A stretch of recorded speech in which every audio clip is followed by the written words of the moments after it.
Voilà, c'est parti. Bonjour mes amis, je m'appelle Vincent Bultinguer. Et ce cours est d'abord dédié à mes étudiants de deuxième année de l'IFSI de Digne, à qui j'aurais dû faire cours courant avril. Et puis vous savez que j'ai eu un décès dans ma famille et j'ai dû annuler les deux cours. Donc comme promis, je vous fais les deux cours. Aujourd'hui, on fait la maladie à corps de Lévy. Et je vais essayer d'enregistrer dans la journée, ça tombe bien, il fait un temps pourri aujourd'hui, les autres troubles neurocognitifs majeurs, les autres démences. Donc on bascule sur le diaporama. Voilà. Donc on est bon. Si tout va bien, vous voyez ma flèche. Alors aujourd'hui, on parle de maladies à corps de Lévy. Alors on devrait mettre maladie au pluriel parce que on a la maladie de Parkinson et la maladie à corps de Lévy qui présentent les mêmes lésions. La lésion, c'est ça. C'est ce corps de Lévy, cette espèce de corps pâle qui est inclus dans une cellule de la substance noire, vous voyez, ces neurones pigmentés à la mélanine, et on voit ce corps pâle qui a été décrit par Friedrich Lévy. Et donc les quatre principaux protagonistes de cette histoire, c'est Friedrich Lévy qui a décrit les corps de Lévy, c'est Kenji Kosaka, un psychiatre japonais. Donc vous voyez, les psychiatres reprennent un petit peu la main dans cette maladie, on verra pourquoi. Et Kenji Kosaka a été le premier à véritablement faire une description de cette maladie.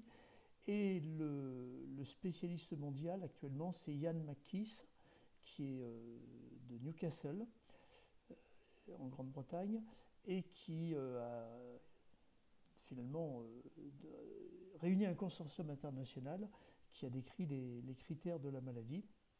Et on verra que c'est une maladie toute récente. Et le spécialiste français, c'est Frédéric Blanc, auquel je vais peut-être souvent faire allusion, parce que Frédéric est d'abord un type extrêmement brillant et compétent, et il fait partie du consortium international de Ian McKees, donc il a participé à l'élaboration des critères. Alors, maladie avec présence de corps de Lévy. Donc, la première maladie, c'est la maladie de Parkinson, qui a été décrite par James Parkinson en 1817. Mais les lésions anatomiques n'ont été décrites que par Friedrich Lévy en 1912. La maladie à corps de Lévy a été décrite par Kenji Kosaka, donc d'abord en 1976, puis en 1980. Donc vous voyez, c'est pas vieux, hein, c'est une maladie qui a 40, qui n'a pas 50 ans, quoi. Et les premiers critères diagnostiques, et c'est encore plus récent, sont parus dans la littérature médicale sous l'égide de Ian McKees en 1996. Et Kenji Kosaka a eu l'élégance de nommer cette maladie maladie à corps de Lévy. Il aurait pu dire maladie de Kosaka, mais il a dit maladie à corps de Lévy parce que effectivement les lésions cérébrales étaient exactement celles décrites par Friedrich Lévy dans la maladie de Parkinson.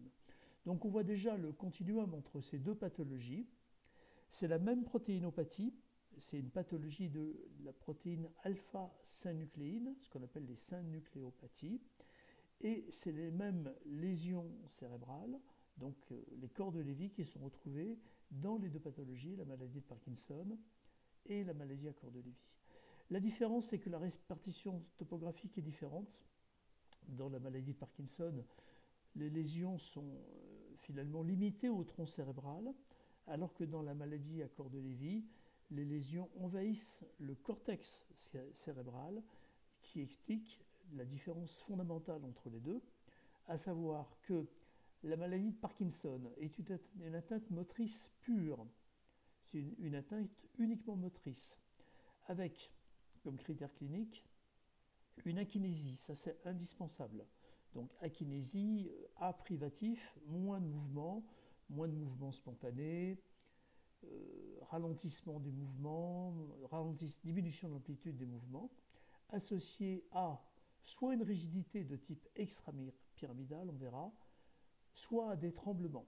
Donc dans les derniers critères de maladie de Parkinson qui sont parus dans la revue Movement Disorder en 2015, ce qu'on appelle les critères de Postuma, on retient pour poser un diagnostic de maladie de Parkinson, donc ça retenez ça, c'est important, une akinésie qui est obligatoire, plus une rigidité ou et ou un tremblement. C'est qu'on peut avoir akinésie et rigidité, akinésie et tremblement, évidemment akinésie, rigidité, tremblement. Et l'atteinte cognitive, si atteinte cognitive il y a, doit apparaître plus d'un an après l'apparition de la maladie.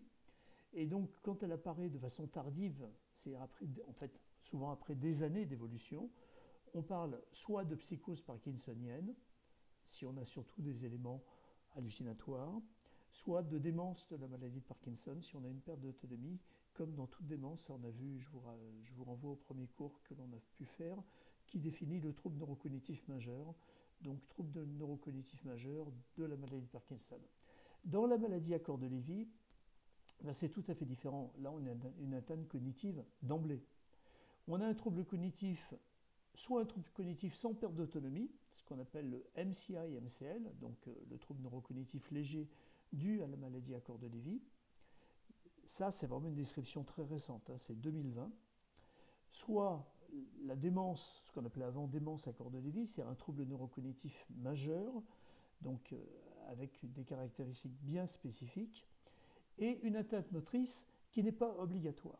C'est-à-dire qu'on verra dans les critères qu'on peut avoir une atteinte motrice, mais qu'on peut tout à fait avoir une maladie à corps de Lévy sans atteinte motrice. Et quand on a une atteinte motrice, eh bien on a un syndrome extrapyramidal qui est souvent incomplet par rapport au syndrome extrapyramidal qui est relativement pur et qui doit être complet, tout au moins avec les critères que j'ai dit tout à l'heure, pour parler de maladie de Parkinson. Donc dans la maladie à corps de Lévy, le syndrome extrapyramidal n'est pas obligatoire et il est souvent incomplet. Et on a souvent, mais pareil, pas obligatoire, des troubles psychiatriques. Et le signe emblématique de la maladie à corps de Lévy, ce sont les hallucinations visuelles. Mais attention, on peut voir des maladies à corps de Lévy sans hallucinations visuelles. Alors, la sémantique et la nomenclature, ça a été décrit par Frédéric Blanc et Marc Verny en 2017. Finalement, on a deux voies. On a des pathologies avec des corps de Lévy. Donc, soit on rentre dans la voie maladie de Parkinson, qui vont évoluer en général après des années et des années et des années d'évolution vers une démence parkinsonienne, soit on rentre par la voie maladie à corps de Lévy avec un trouble neurocognitif léger, puis un trouble neurocognitif majeur. Et dans les deux cas, on arrive à ce qu'on appelle les démences associées à corps de Lévy. Donc on voit bien qu'on a deux pathologies qui sont peut-être pas jumelles, mais tout au moins sœurs, qui évoluent de façon parallèle, mais je pense que tout le monde est d'accord actuellement pour ne pas faire une seule entité, mais bien faire deux voies, la voie maladie de Parkinson et la voie maladie à corps de Lévy, parce que clairement, même si on a beaucoup de points communs, ça évolue quand même de façon très différente. Alors, donc, atteinte motrice pure, je me répète un peu, atteinte motrice pure, maladie de Parkinson, atteinte motrice avec apparition de troubles cognitifs après plusieurs années, démence de la maladie de Parkinson, atteinte cognitive pure, maladie à corps de Lévy, atteinte motrice, cognitive et comportementale dans la même année. Donc il faut que tout apparaisse dans la même année. On parle toujours de maladie à corps de Lévy. D'accord ? Donc pour parler de maladie à corps de Lévy, il faut qu'il y ait, s'il y a une atteinte motrice, il faut que l'atteinte cognitive et comportementale apparaissent dans la même année. Alors, on va juste parler de la maladie de Parkinson, ce n'est pas le cœur du problème, mais il faut quand même que vous en sachiez un petit peu. Donc, je vous ai dit akinésie plus rigidité ou tremblement. Alors, c'est quoi l'akinésie ? L'akinésie, c'est la pauvreté du mouvement. C'est soit la bradykinésie, c'est-à-dire le ralentissement du mouvement. Je vais peut-être juste passer sur la webcam pour vous montrer un peu ce que ça peut donner. Pardon, j'espère que ça va être suffisamment fluide. Donc, on va explorer la kinésie par des mouvements alternatifs. Ok ? Voilà, moi je ne suis pas parkinsonien a priori. Voilà ce que ça donne si je vous demande de faire des mouvements alternatifs.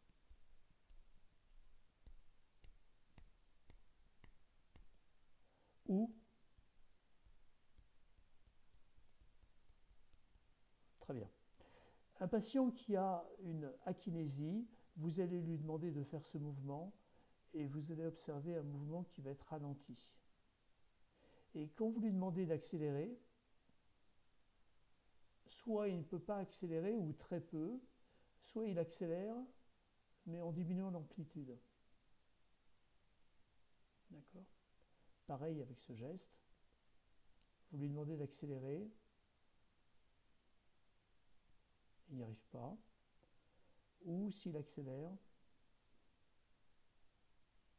il va privilégier la vitesse en diminuant l'amplitude.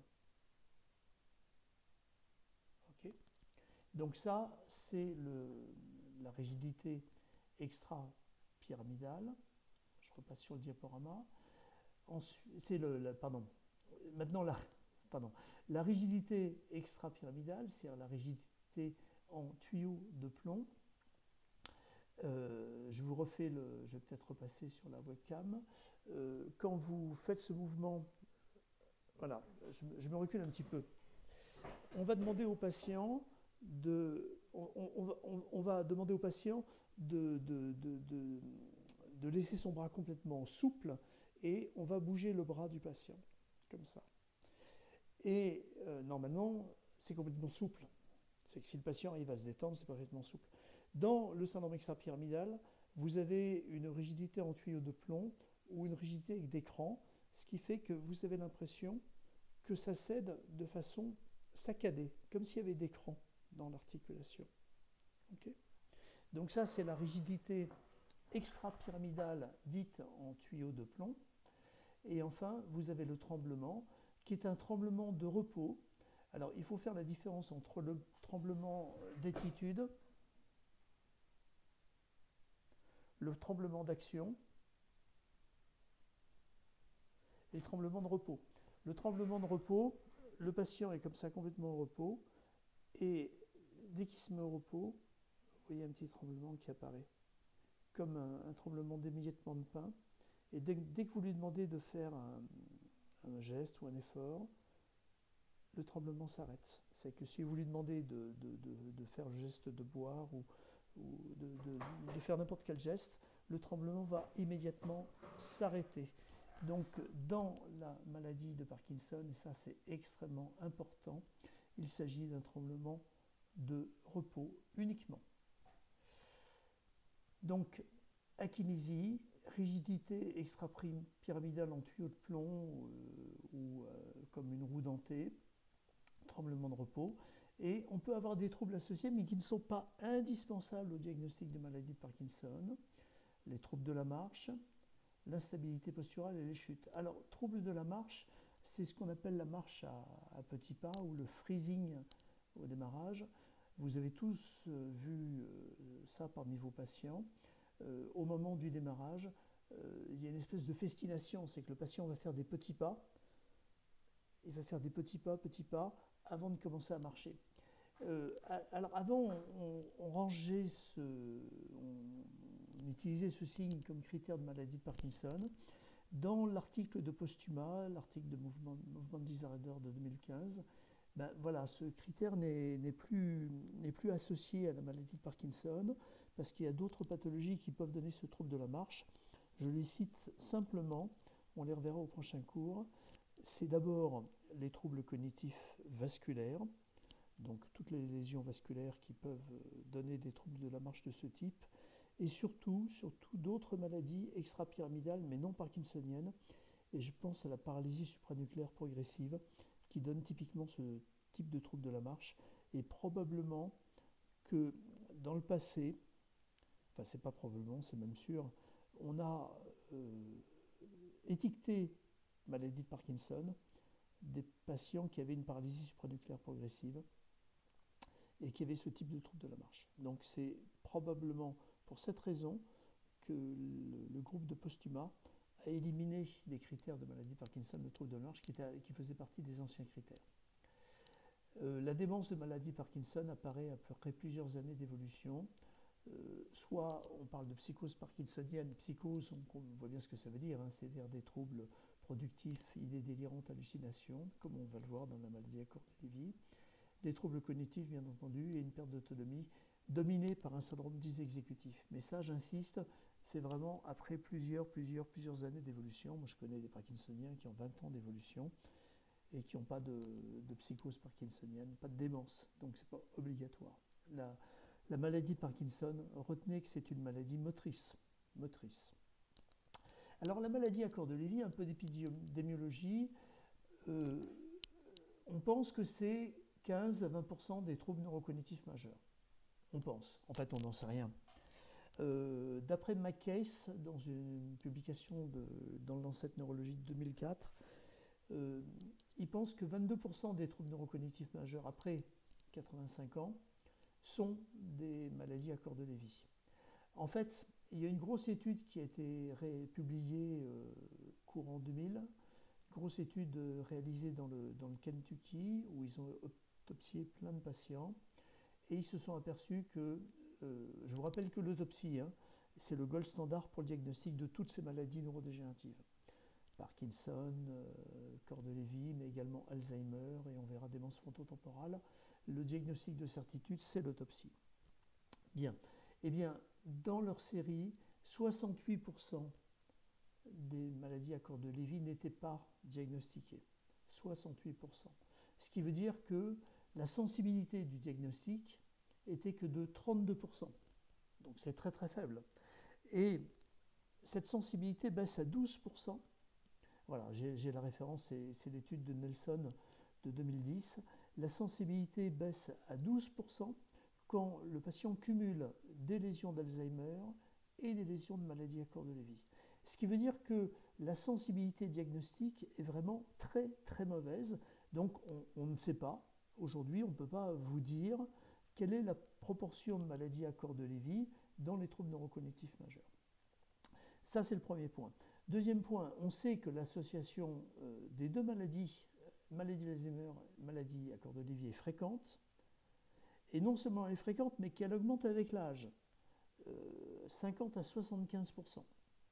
Et donc, si on veut être extrêmement précis, eh bien, il faudrait faire des biomarqueurs, c'est une ponction lombaire à tout le monde, pour dire oui, il y a ou il n'y a pas maladie d'Alzheimer. Là encore, c'est fiable. Mais faire des biomarqueurs de maladie à corps de Lévy, et ça c'est moins fiable, on verra plus tard, DaTscan et scintigraphie au MIBG.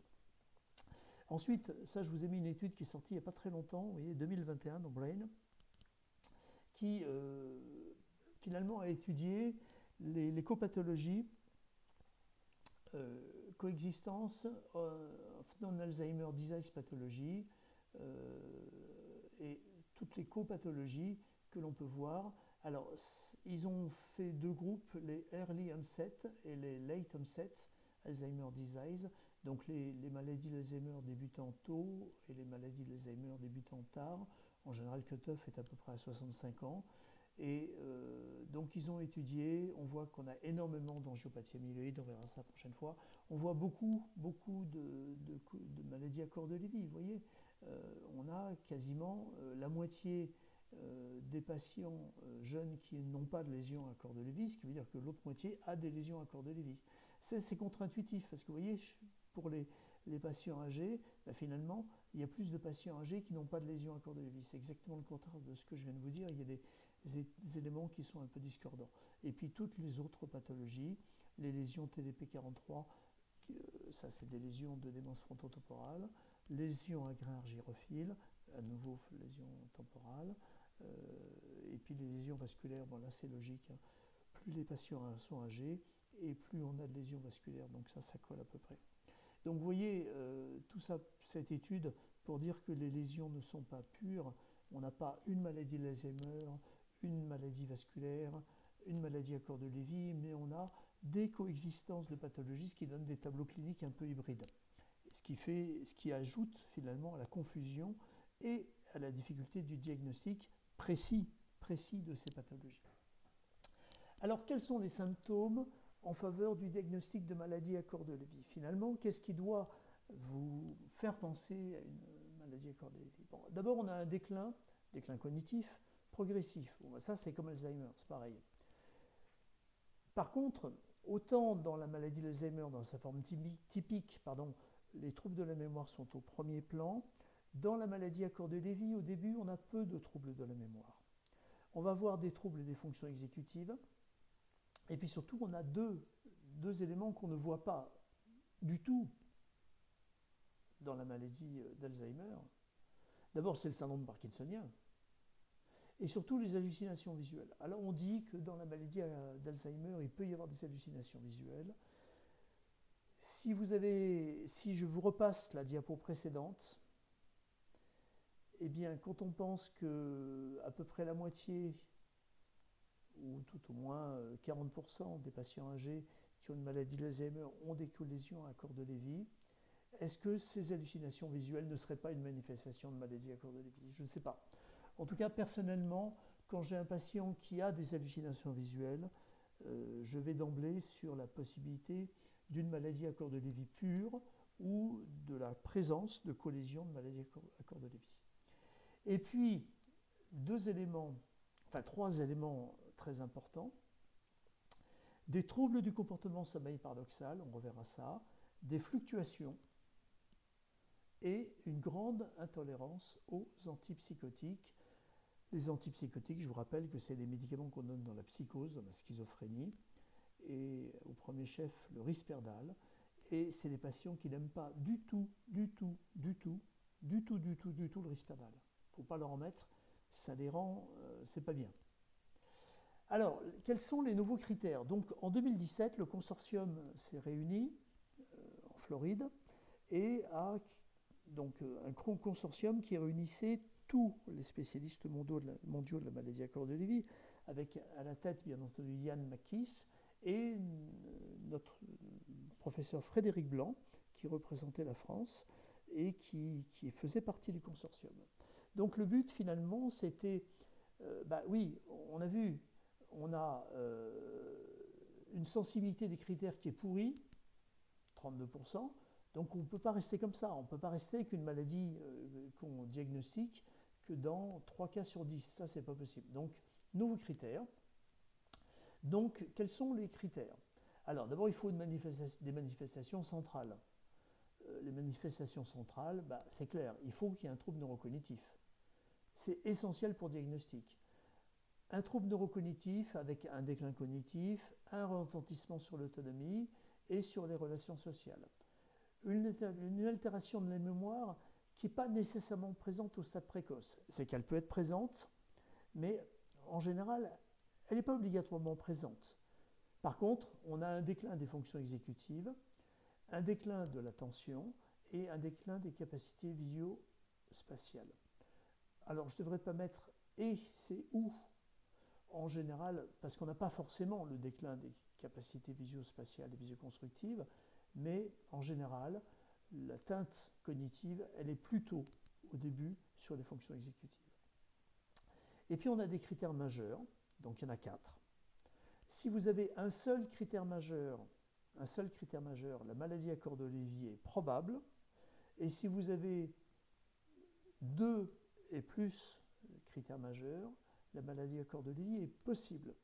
Donc vous voyez, si vous avez un déclin cognitif et un des 4 critères, eh bien vous pouvez déjà dire maladie à corps de Lévy probable, et un déclin cognitif plus 2 ou plus les critères, maladie à corps de Lévy possible.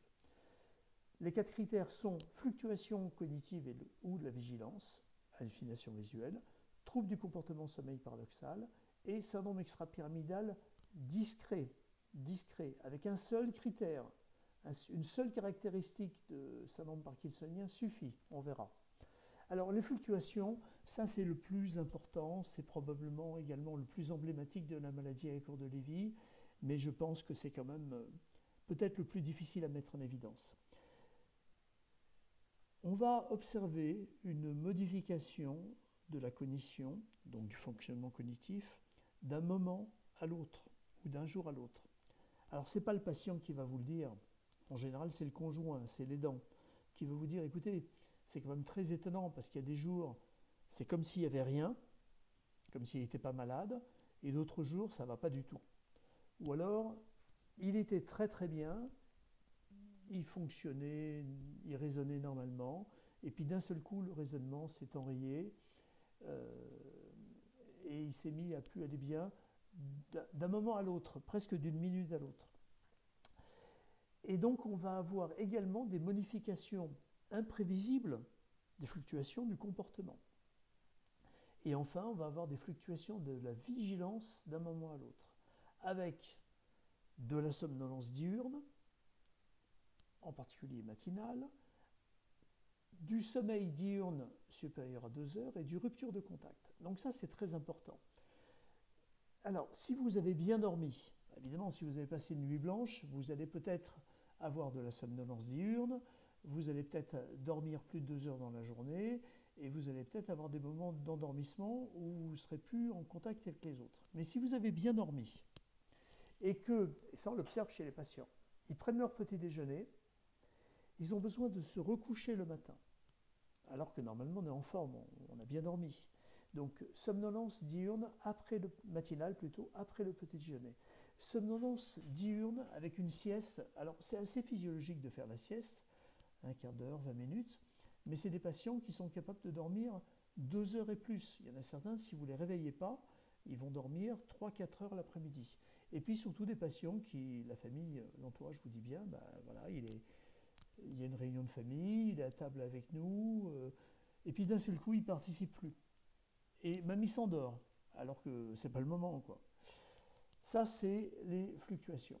Donc, difficile à mettre en évidence. Bon, il y a des questionnaires, il y a un questionnaire de la Mayo Clinique, je ne développe pas aujourd'hui, mais il faut vraiment s'appuyer de grilles d'évaluation pour mettre en évidence ces fluctuations, parce qu'il ne faut pas être ni trop strict dans les critères, parce qu'on va passer à côté de plein de fluctuations qui font critères, ni trop large non plus, parce qu'il ne faut pas non plus diagnostiquer cours de Lévy tout le monde. Il faut être le plus précis possible, mais je reconnais que sur l'évaluation des fluctuations, c'est vraiment, à mon avis, pas facile. Les hallucinations, c'est plus facile. Alors, vous avez des hallucinations visuelles mineures que vous pouvez observer, mais qu'on ne retiendra pas comme critère de maladie à corps de Lévy, parce que je crois que j'ai mis après, pour faire critère, il faut que les hallucinations visuelles soient des hallucinations complexes, détaillées et récurrentes. Donc les hallucinations mineures qui doivent vous attirer l'attention, mais qui ne font pas critère, c'est d'abord des hallucinations de passage.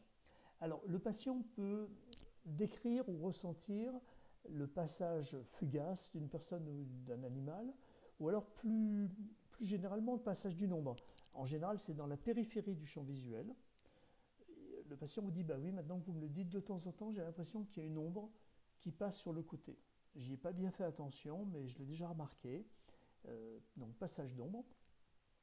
Des illusions visuelles. Alors donc hallucination, je crois qu'il faut être un tout petit peu précis sur la sémiologie. Une hallucination, c'est une perception sensorielle sans objet à percevoir. Donc une hallucination, elle peut être visuelle, auditive, elle peut être sensorielle, olfactive. En général, c'est visuel ou auditif. Bien. Donc dans la maladie à corps de Lévy, la modalité, elle est surtout visuelle. Donc hallucination, c'est une perception sensorielle, visuelle en l'occurrence, alors qu'il n'y a rien à voir.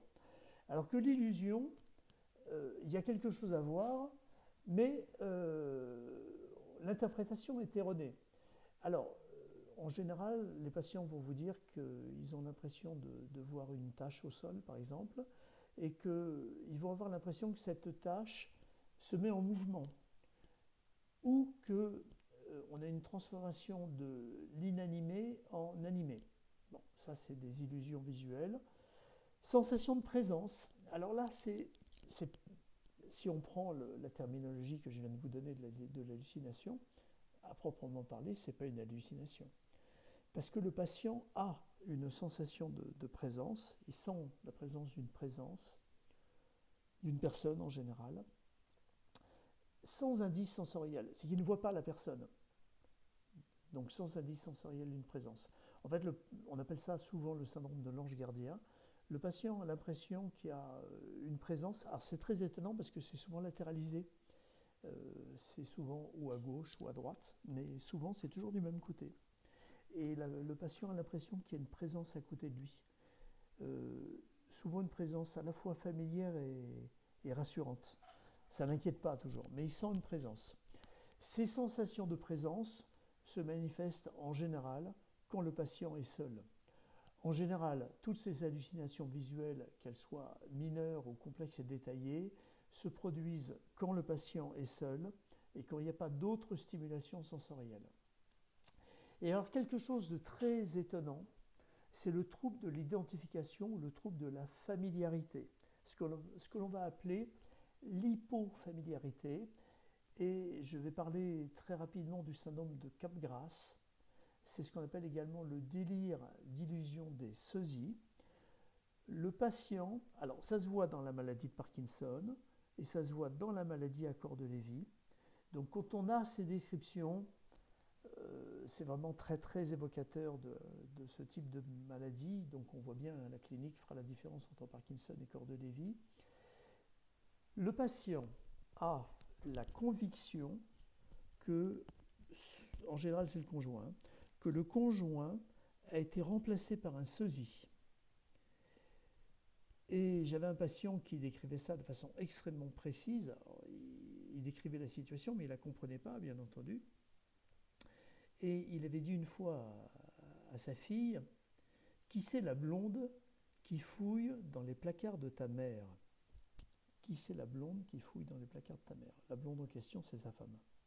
Et donc il avait l'impression que sa femme avait été remplacée par un sosie et que ce sosie se permettait de fouiller, elle faisait la cuisine tout simplement, que ce sosie, où elle rangeait des vêtements, que ce sosie fouillait dans les placards du couple. Et le patient trouvait ça tout à fait pas normal. Par contre, c'est vraiment un sosie. C'est-à-dire que le patient perçoit une personne qui ressemble en tout point à son conjoint, mais ce n'est pas son conjoint. Je ne sais pas si je suis clair. Vous voyez, c'est ce délire d'illusion des sosies. Ça ressemble en tout point, mais on n'a pas la perception de familiarité.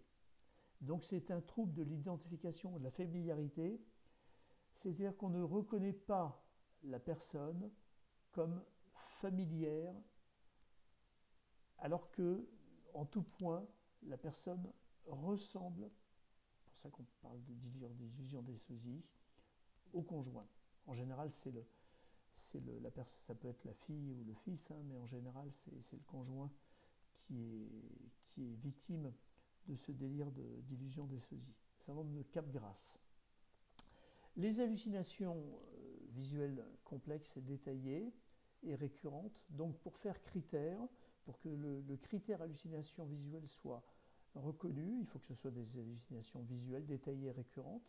C'est des personnes, souvent des enfants, parfois des personnes familières, parfois des étrangères, plus rarement des animaux, quasiment jamais des objets. Les personnes se superposent sur le décor, c'est-à-dire le décor de la pièce est présente, et la personne ou les personnes vont s'intégrer au décor. C'est à prédominance vespérale et ou nocturne, plutôt le soir, plutôt la nuit, et c'est favorisé par la faible luminosité. J'aurais dû rajouter, c'est quand le patient est seul. En général, les hallucinations sont critiquées, mais la critique est parfois inconstante, et ces hallucinations peuvent disparaître avec l'évolution de la maladie. On peut les avoir à un moment de la maladie, puis ça peut disparaître. En général, c'est bien toléré.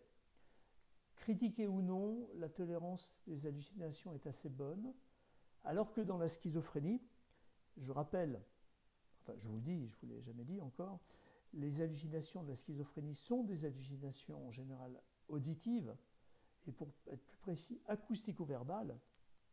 En d'autres termes, les patients entendent des voix et vont obéir à ces voix ou vont très très mal tolérer ces voix, alors que dans la maladie à corps de Lévy, la modalité sensorielle est visuelle, rarement auditive et quasiment jamais acoustico-verbale, et la tolérance est plutôt meilleure.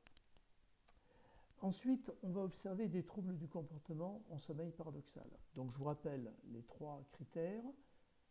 quatre critères, on en a vu 2, fluctuation, hallucination, Maintenant, trouble du comportement sommeil paradoxal. Alors, un petit mot sur le sommeil. Ça, vous ne savez peut-être pas. On distingue finalement plusieurs phases dans le sommeil. Le sommeil lent léger, stade 1, stade 2. Le sommeil lent profond, stade 3, stade 4. Le stade 4, c'est vraiment le sommeil où on récupère complètement. C'est 20% du temps du sommeil total. Les navigateurs qui font la course autour du monde, Bertrand Piccard qui avait fait le tour du monde avec son avion solaire Solar Impulse, vous savez que c'est, ou alors ceux qui font la course du Figaro, les marins qui font la course du Figaro, sont en solitaire et doivent faire marcher leur bateau le plus fort et le plus vite possible. Mais ils ont quand même besoin de dormir. Et donc ils vont s'accorder 20 minutes de sommeil et ils apprennent à rentrer directement au stade 4 de façon à récupérer le maximum en 20 minutes de sommeil. Donc c'est pas conseillé de faire ça, mais ils arrivent finalement à faire leur course pendant quelques jours, à faire marcher leur bateau à fond sans passer une nuit entière de sommeil. Le stade 4, tout au moins le sommeil lent profond, représenterait environ 20% du temps du sommeil total. Bon, et c'est pas celui-là qui nous intéresse. Celui qui nous intéresse dans la maladie à corps de Lévy, c'est le sommeil paradoxal. Le sommeil paradoxal, c'est 25% du temps du sommeil total. Et c'est pendant cette période où on va surtout retenir, on verra plus tard enfin pas aujourd'hui, mais je vous en reparlerai, mais que c'est le moment où les informations sont stockées à long terme, et c'est surtout le temps du rêve. Alors pourquoi on appelle ça le sommeil paradoxal? Les anglo-saxons appellent ça le REM, Rapid Eye Movement. C'est la phase des rêves. Donc Rapid Eye Movement, parce que et pourquoi sommeil paradoxal surtout? Parce que pendant ce sommeil, l'électroencéphalogramme enregistre un rythme alpha, c'est-à-dire un rythme rapide exactement identique au rythme de veille. Donc on ne peut pas faire la différence entre un enregistrement électroencéphalographique de veille et un enregistrement, enfin à ma connaissance, électroencéphalographique de sommeil paradoxal parce que c'est le même rythme, un rythme rapide. Et ce qui contraste avec ce rythme rapide, c'est que le corps est complètement en repos. On a une atonie musculaire complète, à cause, ou grâce plutôt, à un verrou au niveau du tronc cérébral qui verrouille complètement l'activité musculaire. Et le seul organe qui bouge, c'est les yeux, parce que c'est au-dessus du tronc cérébral, évidemment, ça fait partie des paires crâniennes, et donc les yeux bougent à toute vitesse pendant le sommeil paradoxal, pendant les rêves. Dans le trouble du comportement sommeil paradoxal, qu'on va appeler TCSP, trouble du comportement en sommeil paradoxal, et que les anglo-saxons appellent RBD, REM, Sleep Behavior Disorder. Donc, trouble du comportement pendant le RBD, pendant le sommeil avec les mouvements rapides des yeux. Donc, retenez les troubles du comportement sommeil paradoxal. Le patient va avoir d'abord la sensation de vivre ses rêves. En général, vous ne vous souvenez pas de vos rêves. Vous rêvez toutes les nuits, mais vous n'avez pas l'impression. Si vous vous en souvenez, c'est que vous êtes réveillé pendant le rêve. En général, on ne s'en souvient pas. Le patient va faire souvent des cauchemars récurrents ou des rêves désagréables. Il va surtout avoir une modification de ses rêves avec la sensation de vivre ses rêves, cauchemars ou rêves désagréables. Et ce qui fait critère, c'est que les rêves vont être mis en mouvement. C'est-à-dire que si le patient rêve qu'il est attaqué, il va se défendre. Si le patient rêve qu'il est en danger, il va se mettre à bouger dans tous les sens. Et on va observer une perte d'atonie musculaire pendant le sommeil paradoxal, donc idéalement sur un enregistrement polysomnographique, mais simplement, donc ça, il faut qu'on ait un conjoint, enfin en tout cas un partenaire de lit, il faut qu'il y ait un partenaire de lit, c'est-à-dire quelqu'un qui dorme à côté du patient, parce que le patient ne vous dira jamais qu'il a bougé dans tous les sens, mais le conjoint vous dit toutes les nuits, je me prends des coups de poing, des coups de pied, il bouge, et puis de temps en temps, les conjoints font chambre à part parce qu'ils ne peuvent plus dormir à côté du patient qui est malade, parce qu'ils se font réveiller, ils se prennent des coups toutes les nuits. Et puis de temps en temps, on a des patients qui vont dire que le lit est complètement défait le lendemain matin, ou qui même vont se lever dans leur sommeil et tomber. Des patients qui tombent du lit, qui se retrouvent par terre. Bon, ça, attention, si vous n'avez pas un partenaire de lit pour confirmer que le patient bouge dans tous les sens, ça peut être un trouble du comportement sommeil paradoxal. Donc là aussi, pour faire critère, il faut qu'on ait vraiment un partenaire de lit qui vous dise, un conjoint, qui dorme avec le patient, qui vous dit oui, oui, il bouge, il bouge, il bouge. Toutes les nuits, il a un sommeil agité, et ce n'était pas le cas avant. C'est surtout ça qui est important, c'est cette modification par rapport à l'antériorité. Et enfin, le syndrome extrapyramidal, bon, on l'a déjà vu. Hein. Donc, dans la maladie à corps de Lévy, en général, c'est un syndrome extrapyramidal discret, incomplet. Le tremblement est rarement présent, ou quand il est présent, il est intermittent. On va surtout observer une rigidité extrapyramidale, c'est-à-dire une roue dentée, qui va généralement être asymétrique et qu'on va mettre en évidence souvent par la manœuvre de Froment. Autant dans la maladie de Parkinson, la rigidité extrapyramidale est spontanée, vous la retrouvez de façon assez systématique, parfois de façon unilatérale, hein, c'est ce qu'on appelle un syndrome extrapyramidal asymétrique ou prédominant d'un côté. Dans la maladie à corps de Lévy, il faut la chercher. Alors, on va utiliser pour ça la manœuvre de Froment. Alors, à l'époque, je ne sais pas si j'ai mis l'illustration. Non, je ne l'ai pas mis, pardon. À l'époque, le docteur Froment était un neurologue et il avait observé ça chez ses patients parkinsoniens. Il appelait ça le signe du comptoir. En fait, il posait un verre de vin, un verdict. On ne sait pas si c'est du vin blanc ou du vin rouge, mais en tout cas, c'était un verre de vin. Et alors, si le patient était droitier, il saisissait le membre supérieur gauche du patient, il faisait jouer les articulations, par exemple l'articulation du coude. Donc comme je vous ai montré tout à l'heure, il demandait au patient de relâcher complètement son membre supérieur gauche. Il faisait des mouvements de flexion-extension du coude, donc de l'avant-bras sur le bras. Et pendant ce temps-là, il demandait au patient de saisir le verre et de le mettre à la bouche. Et si la manœuvre de Froment est positive, au moment où le patient fait un geste avec le membre controlatéral, il y a une rigidité qui apparaît. Et on peut l'explorer d'un côté ou de l'autre, c'est-à-dire on mobilise le membre supérieur gauche et on demande au patient de faire un geste avec le bras droit, ou le contraire, on mobilise le membre supérieur droit et on demande au patient de faire un geste avec le membre supérieur gauche. Alors maintenant, on peut utiliser, on ne va pas demander au patient, on ne va pas servir un verre de vin rouge, hein, ça va faire désordre à l'hôpital, mais on prend un gobelet vide, ou alors on demande au patient de faire un geste, il y a différents gestes qui sont étudiés, ou simplement de faire un effort intentionnel. Ça marche aussi si vous demandez au patient de faire une épreuve de calcul mental ou de réciter les mois de l'année à l'envers, vous pouvez observer une rigidité qui apparaît à ce moment-là. Donc c'est ce qu'on appelle les manœuvres de facilitation ou la manœuvre de Froment. Donc en général, vous avez une rigidité extrapyramidale ou spontanée ou que vous mettez en évidence par la manœuvre de Froment. Ça, c'est pathologique. Hein. Si vous avez une manœuvre de Froment sans prise de neuroleptique, évidemment, ou d'antipsychotique, c'est vraiment un signe très très fort. Donc ça, c'est vraiment très important de le rechercher systématiquement. Et donc, troisième signe, la kinésie, c'est la pauvreté des mouvements spontanés, c'est le ralentissement des mouvements alternatifs, c'est l'amimie, la perte d'expression du visage, et éventuellement les troubles de la marche, une marche à petits pas, une marche penchée en avant. Donc je vous rappelle que ces troubles ne font pas critère dans la maladie de Parkinson, enfin, ne sont pas retenus comme critères, mais effectivement un patient qui va avoir une marche à petits pas, une perte du ballon des bras, peuvent effectivement être retenus, sauf si l'explication est vasculaire, bien entendu, mais ça on le voit à l'IRM. Ces signes peuvent être retenus malgré tout comme un élément du syndrome extrapyramidal.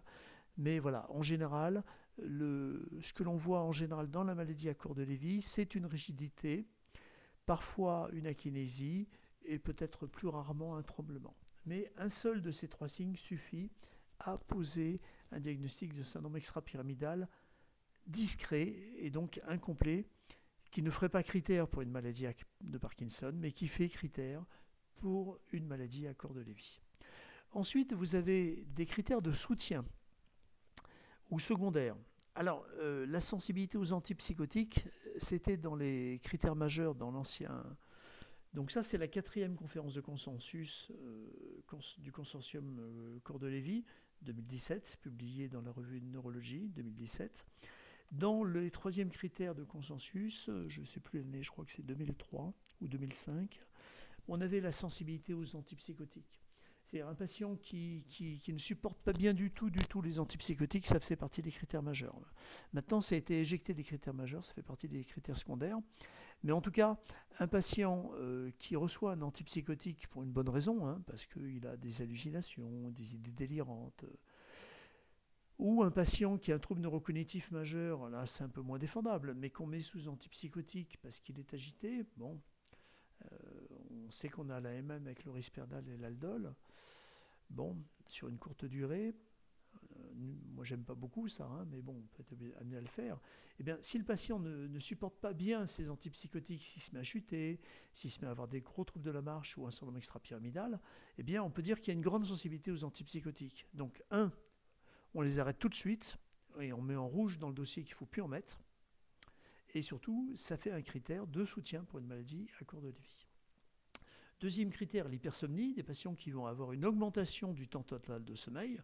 C'est qu'ils dorment très bien la nuit, même ils ont un sommeil qui va dépasser les 8 heures, ils vont dormir 10 heures, 12 heures parfois. Il y en a certains, si on ne les réveille pas à 11 heures, ils dormiraient toujours, quoi. Ou, comme je vous ai dit, des patients qui se réveillent, qui prennent leur petit déjeuner, qui se rendorment, ou alors des patients qui vont dormir 2 heures, 3 heures l'après-midi. Instabilité posturale, ça c'est moins précis, c'est moins... Je trouve que la description dans les critères, elle est un peu floue. Mais clairement, moi j'ai un patient qui a une instabilité posturale, on ne l'explique pas bien, je pense que c'est tout simplement un critère de maladie à corps de Lévy.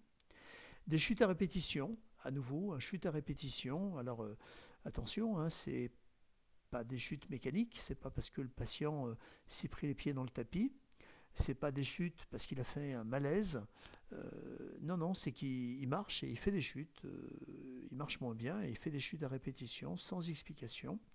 Ou alors au contraire des syncopes, des malaises inexpliqués, des épisodes transitoires de non-réponse. On a des patients qui ont des maladies à corps de Lévy qui ont ce type de manifestation. On ne comprend pas bien, mais c'est bien une manifestation de la maladie à corps de Lévy. Surtout, ce qui est très important, c'est la dysautonomie, la constipation. Des patients qui sont constipés. Alors vous allez me dire, la constipation chez un patient âgé, c'est banal, ça je vous l'accorde, mais il n'y a pas de raison particulière et le patient qui ne l'était pas avant devient constipé. Une hypotension artérielle orthostatique, c'est-à-dire une baisse de la pression artérielle quand le patient se met debout, objectivée par une mesure de la pression artérielle couchée debout. Une incontinence urinaire, alors ça c'est pareil, c'est banal, l'incontinence urinaire chez patient âgé, mais voilà, c'est une difficulté. Le patient n'a pas de problème de prostate, n'était pas incontinent avant et va d'un seul coup développer une difficulté à retenir ses urines. Bon. J'ai mis entre parenthèses, ce n'est pas dans les critères de McCase, mais c'est clairement décrit dans beaucoup de publications, une rhinorrhée. Le patient va avoir le nez qui coule en permanence, je ne sais pas pourquoi. Une rhinorrhée chronique, ça aussi, ça doit... Bon, là c'est encore plus banal, avoir le nez qui coule. Mais voilà, le patient n'est pas rhumé, il n'a pas le Covid, il n'a pas le rhume des foins, et pourtant tous les matins, il a le nez qui coule. Bon, ça, attention, ça peut être un signe de dysautonomie. L'hyposmie, ou voire même l'anosmie. Donc là aussi, l'anosmie, ça a été très bien décrit dans le Covid-19, parce qu'on sait que dans le Covid-19, on a une atteinte sensorielle au niveau de la lame criblée de l'ethmoïde, donc au niveau de l'organe sensoriel de l'olfaction. Et bien là, en dehors du Covid, le patient perd l'odorat. Alors, c'est très difficile à mettre en évidence, parce que si vous n'entendez plus, vous vous en rendez compte, si vous ne voyez plus, vous vous en rendez compte aussi, mais si vous ne sentez plus, vous vous en rendez pas forcément compte. Souvent, on s'en rend compte parce que le conjoint ou quelqu'un vous dit « mais enfin, tu sens pas ça sent le gaz ou ça sent une mauvaise odeur » et non, le patient ne sent pas. Donc l'hyposmie, voire même l'anosmie, ça c'est un signe très important de maladie à corps de Lévy. Les hallucinations non visuelles, donc on a vu tout à l'heure les hallucinations visuelles, là c'est des hallucinations d'une autre modalité. En général, ça peut être auditif, mais comme je vous ai dit, c'est pas acoustico-verbal.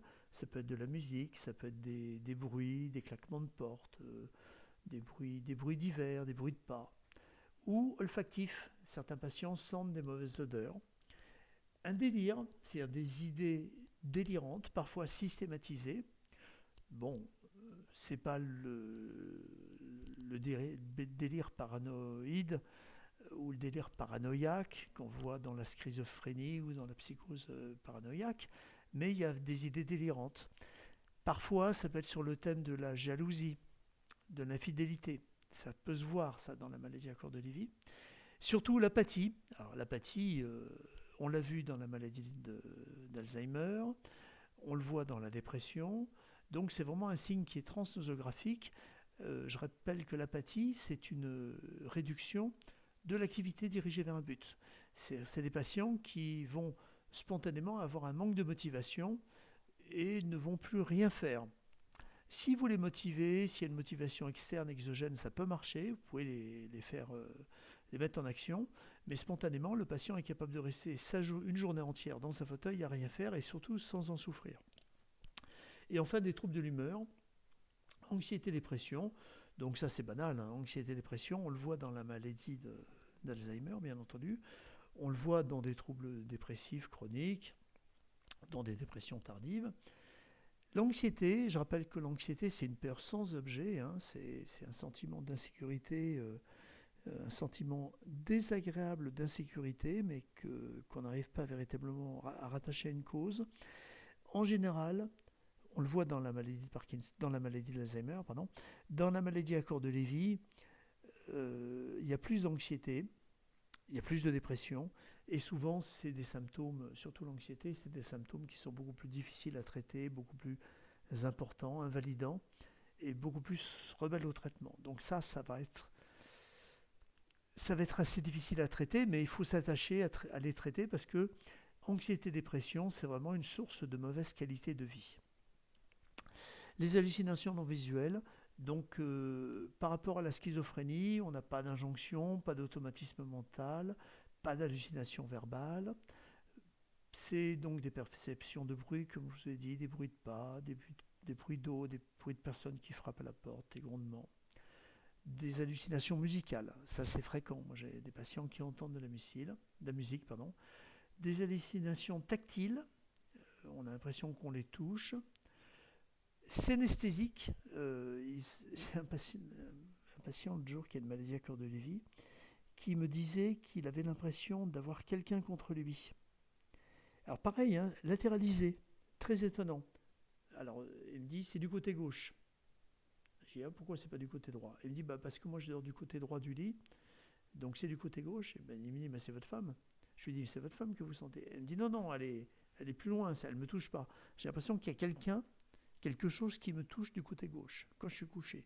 Donc c'est très détaillé, hein, c'est très circonstanciel. C'est quand je suis couché dans mon lit, je sens quelque chose qui me touche du côté gauche.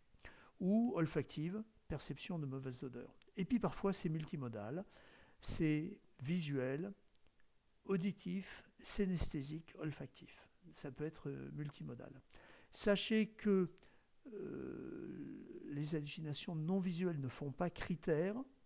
Ce qui fait critère, je rappelle, c'est les hallucinations visuelles, détaillées et récurrentes. Les idées délirantes, les troubles de l'identification, les troubles de la familiarité, je vous en ai parlé tout à l'heure du syndrome de Capgras, on peut l'assimiler à une idée délirante, hein, quelque part. C'est la conviction erronée. Une idée délirante, la définition, c'est une conviction erronée, non modifiée par le raisonnement ou la démonstration. Eh bien, on peut prouver par A plus B que la personne qu'il croit être le sosie de sa femme est sa femme ou son mari. Le patient ne vous croira pas. Et oui, c'est bien fait, oui, elle lui ressemble comme deux gouttes d'eau, mais c'est pas elle.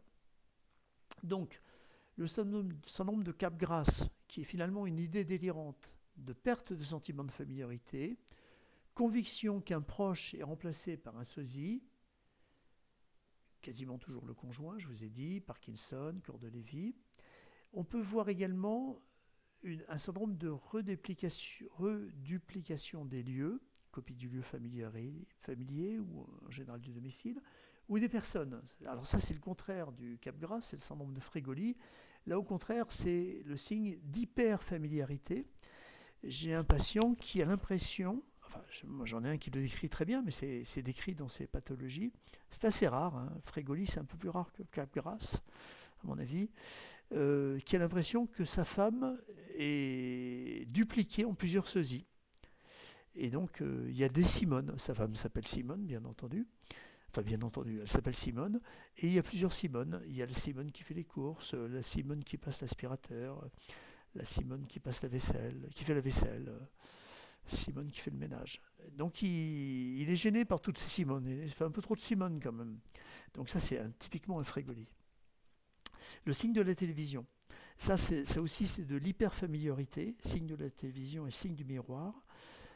Le signe de la télévision, c'est l'indistinction perceptive entre la fiction et la réalité. C'est-à-dire que le personnage sort de l'écran, envahit la pièce ou s'adresse directement au patient. Moi, j'ai un patient, je crois que c'est le même qui a le Fregoli, qui a l'impression que la présentatrice ou la psychiatre ou la journaliste s'adresse directement à lui. Et puis il lui fait du charme au passage, le drague un peu, elle lui fait des petites œillades, des petits clins d'œil. Bon. Et le signe du miroir, c'est l'autoprosopagnosie ou le capgraphe de soi-même, et ce qu'on appelle les comportements spéculaires. Spéculaires, c'est les images que l'on voit, enfin les images que l'on perçoit quand on passe devant un miroir. Finalement, c'est le patient qui ne se reconnaît pas quand il passe devant un miroir, qui ne reconnaît pas son image. Alors j'ai un très très beau cas. J'ai un patient qui me disait, c'est drôle, il y a un petit vieux dans ma salle de bain. Alors, j'ai mis un tout petit peu de temps à comprendre. En fait, le seul endroit de la maison où il avait un miroir, c'était la salle de bain. Et quand il rentrait dans la salle de bain, il se voyait dans un miroir. Et il avait l'impression que, c'était un monsieur âgé, bien entendu, il avait l'impression de voir un petit vieux. Il ne se reconnaissait pas, en fait. Donc, c'était typiquement un signe miroir. Donc ça peut être très dérangeant parce qu'à Reguin, on a un miroir et puis régulièrement, on a des patients qui insultent leur propre image, qui se traitent de nom d'oiseau, ou tout au moins traitent l'image qu'ils perçoivent dans le miroir de nom d'oiseau. Et un des premiers éléments de prise en charge non médicamenteuse, c'est supprimer les miroirs, hein, tout simplement. Ça peut aider à la prise en charge. Donc voilà, ça c'est les troubles, les idées délirantes et les troubles de l'identification et de la familiarité. Les idées délirantes, j'en ai déjà parlé, c'est souvent des idées d'infidélité, de jalousie. Ça peut être des idées délirantes de persécution, de vol ou de spoliation, mais souvent c'est sur l'infidélité ou la jalousie, l'infidélité du conjoint. Alors, les syndromes affectifs, dépression, j'en ai parlé, beaucoup plus fréquent que dans la maladie d'Alzheimer, plus sévère. Pareil pour angoisse, anxiété. Alors, nous, on a deux termes, anxiété et angoisse. Il y a une sorte de croissance. L'angoisse, c'est plus fort que l'anxiété. On passe souvent d'angoisse psychotique. Les anglo-saxons, ils ont un seul terme, c'est anxiety. Donc, l'anxiété, anxiety, ça regroupe les deux. À la différence de la peur, c'est une angoisse ou une anxiété sans objet. Donc sans ce sentiment de mal-être intérieur, impossible à verbaliser ou difficile à définir. Et alors parfois, ça peut être un mode de révélation de la maladie. Et donc ça, c'est une étude de Kobayashi. Les Japonais travaillent beaucoup sur cette maladie. Et donc Kobayashi a décrit en 2014 une pure psychiatrique présentation de maladie à corps de Lévy. C'était un médecin psychiatre qui était dans une clinique psychiatrique, et donc il avait pris tous les patients qui étaient hospitalisés dans sa clinique, il avait fait une étude sur tous les patients, et qui avaient une dépression d'apparition tardive. Il avait éliminé les patients qui étaient dépressifs de tout temps. Voilà. Quand vous êtes dépressif à 20 ans, il est possible qu'à 40, 50, 60 ans, vous ayez encore des récurrences dépressives, ce qu'on appelle des dépressions vie entière, éventuellement des troubles bipolaires. Là, il avait pris les late onset, c'est-à-dire les dépressions tardives, après 65 ans, et il avait fait passer à tout le monde, eux ils font beaucoup de scintigraphie ou MIBG, il avait fait passer des scintigraphies MIBG à tout le monde, donc des gens qui n'avaient pas d'autres signes de maladie à cœur de Lévy qu'une dépression tardive, et je ne sais plus les chiffres dans la publication, mais je crois qu'il avait retrouvé 17 ou 20% de MIBG positifs, donc des gens qui avaient un biomarqueur de maladie à cœur de Lévy, et qui n'avait aucune raison que ce biomarqueur soit positif, et donc il en avait conclu que c'était des maladies à corps de Lévy potentielles, tout au moins qui allaient devenir maladies à corps de Lévy, et qui se révélaient par une présentation purement psychiatrique, donc deux modes de révélation, soit sur un mode psychotique, soit sur un mode dépressif, ce que Kobayashi avait appelé les pures psychiatriques présentations. Dépression à début tardif, bon, je viens d'en parler, hein, voilà. Donc, toute dépression qui survient après 65 ans, sans antécédent connu de troubles de l'humeur, sans cause réactionnelle évidente, doit faire rechercher une maladie neurodégénérative. Je crois que tout le monde, tous les psychiatres de la personne âgée, tous les psychogériatres sont d'accord pour dire qu'une dépression qui survient tardivement à 65 ans, quand le patient n'a jamais fait de dépression, quand le patient n'a pas de cause évidente de dépression, on doit rechercher une maladie neurodégénérative, une maladie de l'Alzheimer, une maladie à corps de Lévy ou une dépression vasculaire, c'est-à-dire un trouble cognitif vasculaire qui va entraîner une dépression. Et donc, je pense que toute dépression de survenue tardive doit nécessiter aujourd'hui un bilan étiologique avec une IRM, un bilan neuropsy, éventuellement une imagerie moléculaire, c'est une scintigraphie. Donc au moins IRM, bilan neuropsychologique. Bon, bah, si c'est normal, c'est normal, hein, c'est une dépression tardive, ça existe. Hein, bon. Mais attention, alerte rouge, on doit rechercher une maladie neurodégénérative associée, qui est la cause de la dépression, mais qui se manifeste de façon prodromale. Donc finalement, la dépression est un prodrome ou de maladie de l'Alzheimer, ou de maladie à corps de Lévy, ou éventuellement d'encéphalopathie vasculaire. En tout cas, c'est un mode de révélation du trouble neurocognitif qui va s'aggraver, hein, et qui va apparaître et deviendra majeur un jour ou l'autre. Dans les nouveaux critères, toujours, je reviens aux critères de 2017, donc publié par Ian Mackie et son consortium. Ils ont décrit des biomarqueurs caractéristiques. Donc, la scintigraphie des noyaux gris centraux, ce qu'on appelait avant le DAT-scan, enfin qui existe toujours, maintenant on fait un PET au 18F-DOPA, on va voir ce que c'est. La polysomnographie avec la perte d'anatomie musculaire en sommeil paradoxal, et l'anomalie de fixation MIBG à la scintigraphie myocardique. Alors vous allez me dire, mais qu'est-ce que ça vient faire là-dedans ? Pourquoi on fait une scintigraphie myocardique sur des maladies neurodégénératives ? Je vais vous l'expliquer, vous allez voir, ça a du sens. Et puis les biomarqueurs de soutien, l'IRM, elle peut être normale. On va rarement ou pas avoir d'IRM normale dans une maladie d'Alzheimer, on n'aura pas d'IRM normale dans une démence frontotemporale ou dans un trouble cognitif vasculaire. Par contre, sur une maladie à corps de Lévy pure, on peut avoir une IRM normale, en tout cas sans atrophie hippocampique. On peut avoir un hypométabolisme ou une hypofixation occipitale à la scintigraphie, et on peut avoir des ondes lentes occipitales. Donc au lieu d'avoir du rythme alpha, on va avoir du rythme plus lent, θ ou delta, plutôt en occipital. Ça peut être des biomarqueurs de soutien. Ce n'est pas considéré comme un biomarqueur caractéristique, mais c'est des biomarqueurs de soutien. Le problème, c'est que ces trois biomarqueurs d'abord, ils ne sont pas toujours positifs dans la maladie à corps de Lévy, et puis surtout, ils ne sont pas spécifiques. C'est-à-dire que la scintigraphie au DAT-scan ou le 18F-DOPA peut être positif, enfin sera positif dans la maladie de Parkinson, sera positif dans d'autres maladies comme par exemple la paralysie supranucléaire progressive. La polysomnographie peut être positive dans d'autres maladies qu'on appelle par exemple l'atrophie multisystématisée. Donc c'est pas spécifique. Et puis on pense actuellement, enfin on sait que certains médicaments peuvent fausser la polysomnographie, et je pense aux antidépresseurs. Un patient qui est sous antidépresseur sérotoninergique peut avoir une polysomnographie positive sans que ce soit finalement une dénervation dopaminergique. Et puis là aussi, l'anomalie de fixation du MIBG sur la scintigraphie cardiaque peut se voir également dans la maladie de Parkinson et peut être perturbée par certains médicaments ou par certains états pathologiques, comme précisément l'insuffisance cardiaque. Alors, la scintigraphie au DaTscan, on va injecter au patient un traceur qui se fixe sur les neurones dopaminergiques au niveau des noyaux gris centraux.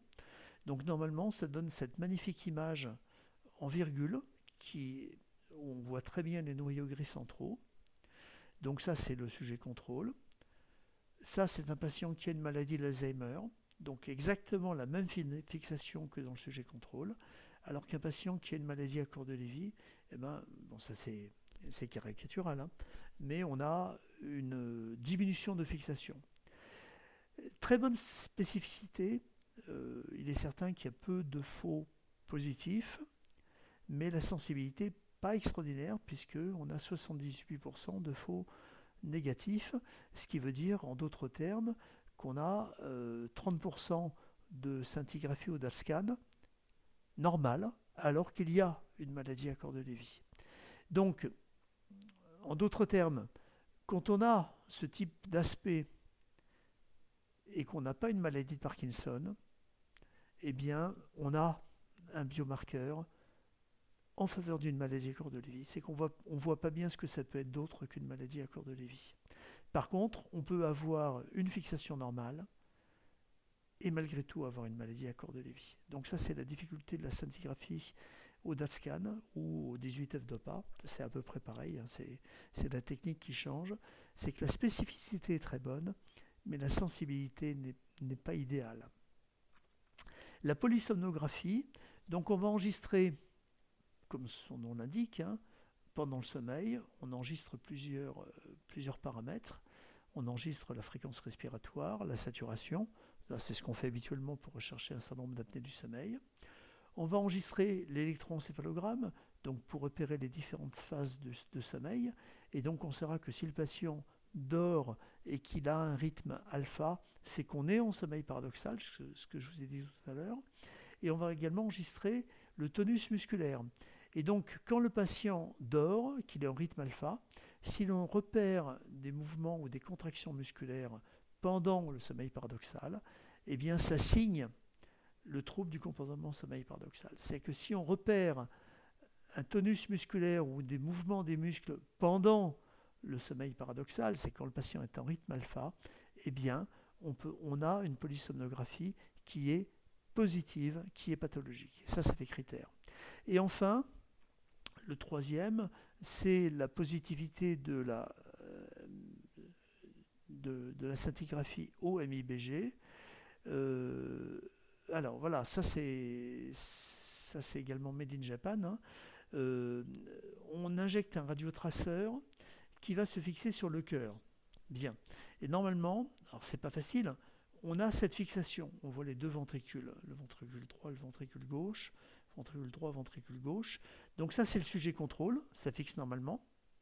Ça, c'est le sujet qui a une maladie d'Alzheimer, ça fixe normalement. Et ça, c'est un patient qui a une maladie à corps de Lévy, ça ne fixe pas du tout. Du tout, du tout.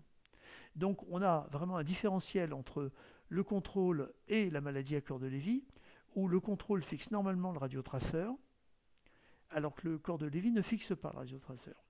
Alors là, spécificité à nouveau très bon, hein, 87%.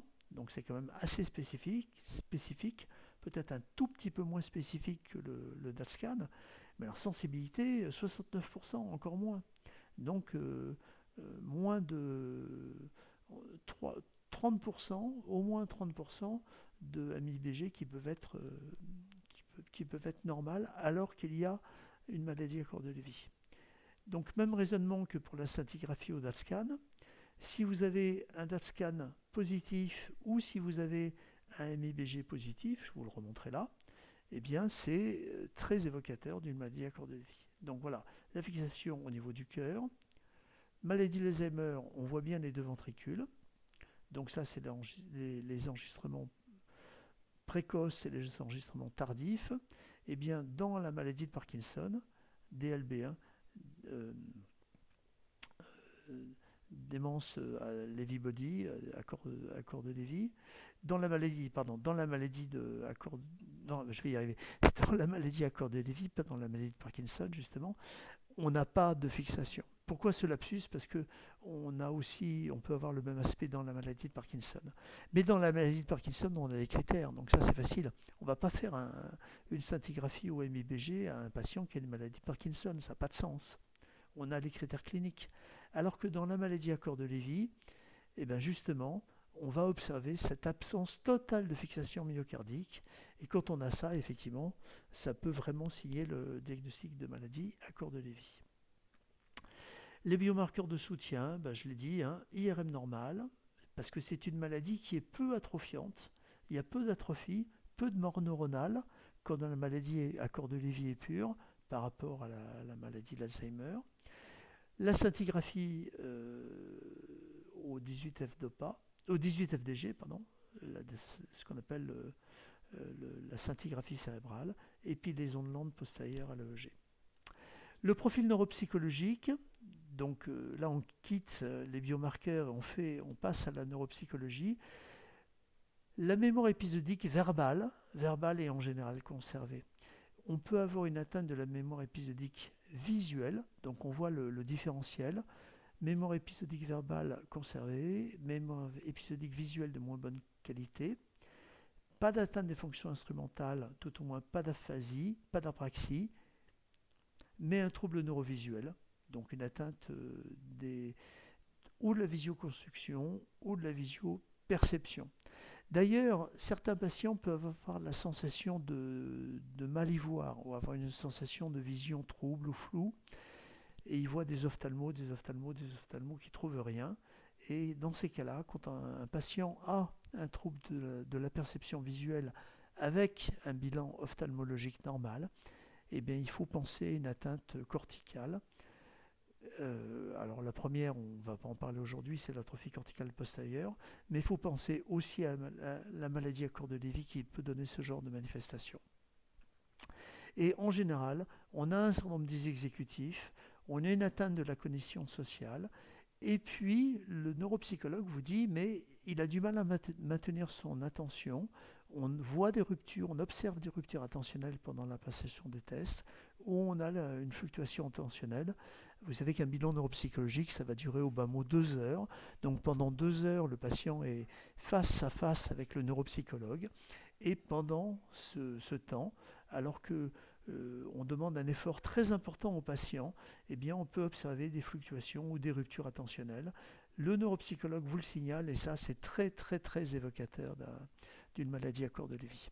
Alors les progressions des lésions, eh bien comme dans la maladie de Parkinson, les lésions viennent probablement de la périphérie, probablement même du tube digestif, et progresserait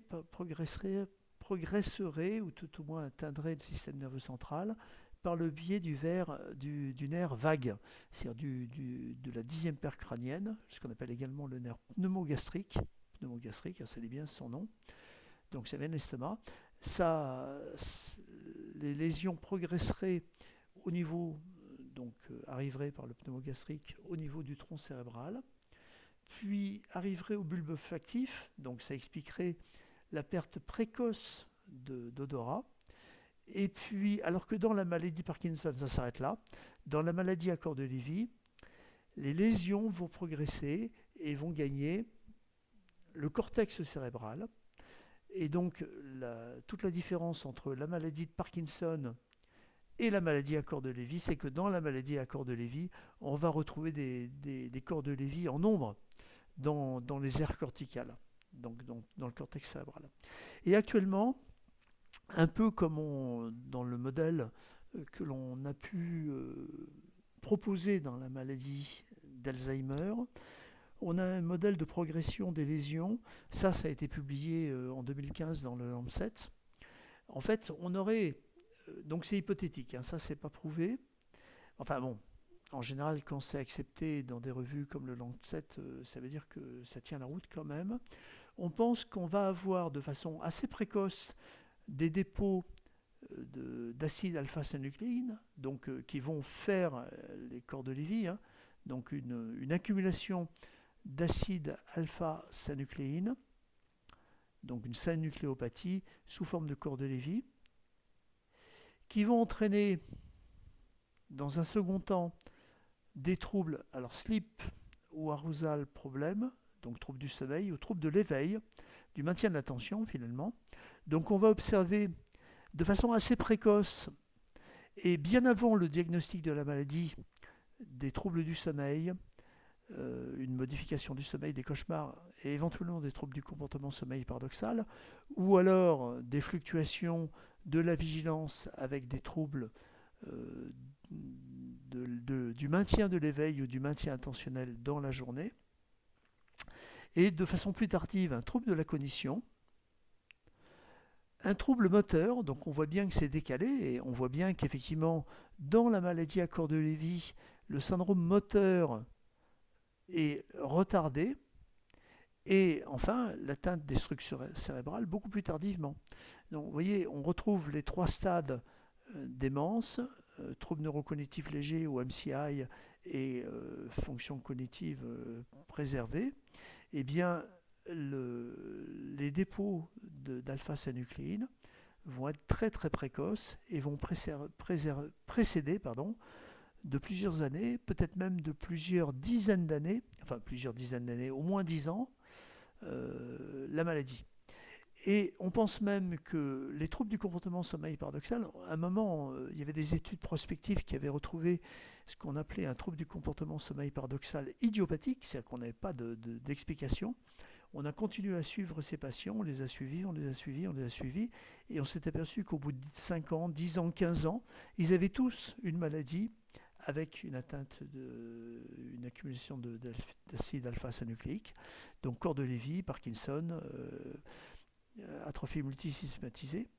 Et donc, en fait, c'était pas des troubles du comportement en sommeil paradoxal idiopathique, c'était simplement des éléments prodromaux qui allaient devenir plus tard une pathologie, par exemple une maladie à corps de vie. Donc voilà, je pense qu'il faut être très très clair, il faut retenir cette courbe bleue, c'est-à-dire que les troubles de l'éveil, les troubles attentionnels ou les troubles du sommeil peuvent apparaître bien avant les troubles de la cognition, bien avant les troubles moteurs et bien avant l'atteinte des structures cérébrales, selon cette publication de Walker en 2015. Le traitement, alors, vous savez qu'il y a un médicament qui est déremboursé en France, qu'on appelle l'inhibiteur, une série de médicaments, les inhibiteurs de l'acétylcholinestérase, que l'on donnait dans la maladie de l'Alzheimer. Donc, ça a été déremboursé en 2018. Donc, on n'en donne plus beaucoup. De toute façon, l'efficacité dans la maladie d'Alzheimer était quand même pas évidente. C'est des médicaments qui renforcent le tonus de l'acétylcholine. Or, il se trouve que dans la maladie à corps de Lévy, il y a aussi une atteinte de l'acétylcholine, mais qui est beaucoup plus précoce et beaucoup plus importante que dans la maladie d'Alzheimer et qui explique pas mal de symptômes, en particulier les troubles de type fluctuation, et pourrait favoriser l'émergence d'hallucinations visuelles. Bien. Eh bien, il est important, et ça toutes les recommandations internationales le disent, de prescrire un médicament de cette classe. Et donc, on en a deux qui sont étudiés. La rivastigmine, le nom commercial c'est l'Exelon, ou le donépésil, le nom commercial c'est l'Aricept. Et donc, ces deux médicaments, alors en France, on utilise plutôt l'Exelon. Au Japon, c'est plutôt l'Aricept, mais dans les publications, on utilise l'un ou l'autre. En France, on avait la MM que pour l'Exelon, pas pour l'Aricept. L'efficacité dans la maladie à corps de Lévy paraît bien supérieure à celle que l'on observe dans la maladie d'Alzheimer. Et donc, effectivement, le fait que ce soit déremboursé, c'est vraiment un frein à la prescription de ces médicaments qui ont une efficacité de façon très claire sur les fluctuations de la vigilance et peut-être même sur les hallucinations. Donc il faut bien entendu s'assurer que le cœur est clean, est nickel, qu'il n'y a pas de trouble de la conduction, et il faut les prescrire en première attention si on n'a pas de contamination cardiaque. C'est vraiment très important et tout le monde le dit. Bien. Ensuite, les deuxièmes manifestations que l'on va pouvoir traiter, ça va être les troubles du comportement sommeil paradoxal. Donc les troubles du sommeil, l'agitation, les cauchemars, les rêves désagréables, en tout cas l'agitation nocturne, eh bien ça va très bien répondre à un traitement par mélatonine. Donc on va utiliser de la mélatonine, non pas du circadin, non pas tout ce qu'on trouve en pharmacie, c'est pas assez dosé, il faut taper au moins à 3 mg, et on donne une préparation magistrale de mélatonine, 3 mg au moment du coucher, que l'on peut augmenter, si ça ne marche pas à 3, on passe à 6, éventuellement à 9, éventuellement à 12. Moi je ne suis jamais monté à 12, mais bon, en général il faut pas hésiter à monter. Et ça fonctionne très bien. On ne sait pas bien comment ça fonctionne, mais ça fonctionne. Et ça n'a pas d'effet secondaire ou pas d'effet d'accoutumance, pas d'effet, ça n'a pas de risque de chute. Enfin, c'est un médicament qui a un rapport bénéfice-risque très intéressant à mon avis. Deuxième écueil, de la mélatonine, c'est que c'est comme la rivastigmine, c'est pas remboursé. Donc on a quand même 2 médicaments non remboursés dans cette maladie. En cas d'hallucination, alors si les hallucinations sont bien tolérées, on n'y touche pas. Si les hallucinations sont mal tolérées, ce qui arrive parfois, on va donner un antipsychotique. Mais vous avez vu que les antipsychotiques sont mal tolérés dans cette pathologie.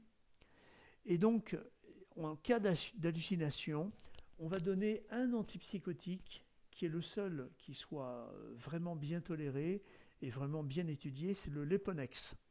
Le Leponex, c'est le nom commercial. La molécule, c'est clozapine. On va le donner à très faible dose. Il y a 2 présentations. Le Leponex, c'est des comprimés à 25 mg et à 100 mg. Alors, c'est un antipsychotique qu'on donne en 3e ligne, donc en 3e intention dans la schizophrénie. En général, on le donne dans la schizophrénie quand on a eu un échec du Risperdal, un échec de la Bidify, enfin, quand on a eu plusieurs antipsychotiques qui ont échoué, on passe au Leponex, et on passe au Leponex à des doses costauds. C'est pas rare d'avoir un patient avec 400 voire 600 mg de Leponex. Eh bien, dans la maladie à corps de Lévy, on ne va pas donner 600 mg, on va donner un quart de comprimé à 25, c'est-à-dire 6,25 mg. Alors, en général, les infirmiers et les infirmières râlent parce que c'est des petits comprimés qu'on peut couper en 2, mais pas en 4. Eh bien, il faut les couper en 4. Désolé, mais il faut se débrouiller à en couper des petits morceaux parce qu'on commence à très faible dose. Souvent, on passe à un demi-comprimé. Bien souvent, la dose maxi dans la maladie à corps de Lévy, c'est 25 mg. Alors, quand je raconte ça à mes copains psychiatres, ça les fait rire parce que eux, le ticket d'entrée pour le Leponex, c'est 100, 200, 300 mg. Mais c'est pas 12,5 mg, encore moins 6,25. La première prescription doit être hospitalière, donc en général, le patient doit être hospitalisé et ça doit être prescrit par un spécialiste. La primo-prescription est réservée à un spécialiste, psychiatre, gériatre ou neurologue, et en théorie en hospitalisation, parce que c'est des médicaments qui ne sont pas bien tolérés. Et la surveillance, c'est des médicaments qui sont toxiques pour les globules blancs, et on peut voir des leucopénies, voire des agranulocytoses, c'est-à-dire des patients qui n'ont plus de globules blancs. Ça peut être mortel. Il y a eu des cas décrits dans la littérature de mortalité sous ce médicament. Donc il faut faire une numération formule sanguine avant de débuter le Leponex, et ensuite il faut faire une numération toutes les semaines, pendant les 18 premières semaines, puis tous les mois. C'est médico-légal. Alors il y en a qui ne le font pas.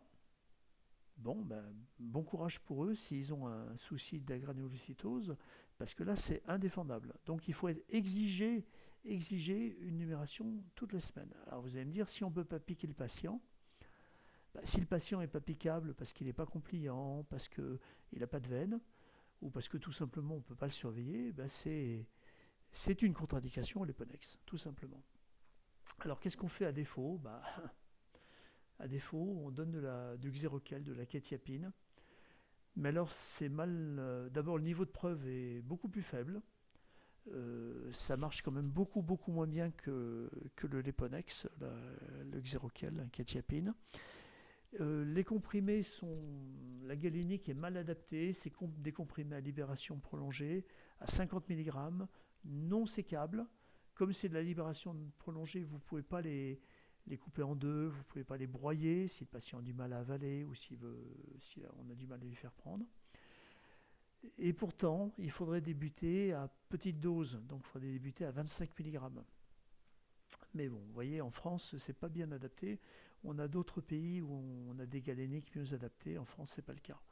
Et donc, à défaut, on fait Xerocal. Mais on est bien embêté hein, quand on a des hallucinations mal tolérées et qu'on ne peut pas donner du Leponex pour quelque raison que ce soit, on est vraiment embêté. Alors, plus tard, on pourra peut-être donner un médicament qu'on attend toujours, la pimavansérie. Pimavansérie, c'est un médicament qui a les avantages du Leponex sans les inconvénients, mais on l'attend toujours.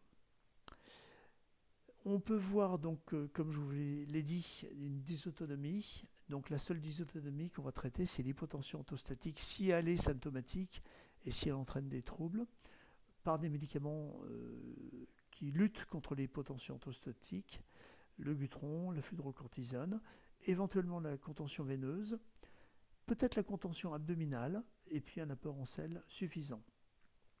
On va traiter la dépression et ou l'anxiété, alors soit par des ISRS. Alors on évite, il y a un médicament qu'on évite, c'est le séroplex. Le séroplex ou le séroprame, le citalopram ou l'escitalopram. Il y a une étude récente qui a montré que c'était très mal toléré en cas de maladie à cœur de Lévy. Donc on évite ce médicament. Donc on peut donner de la sertraline, ça marche bien.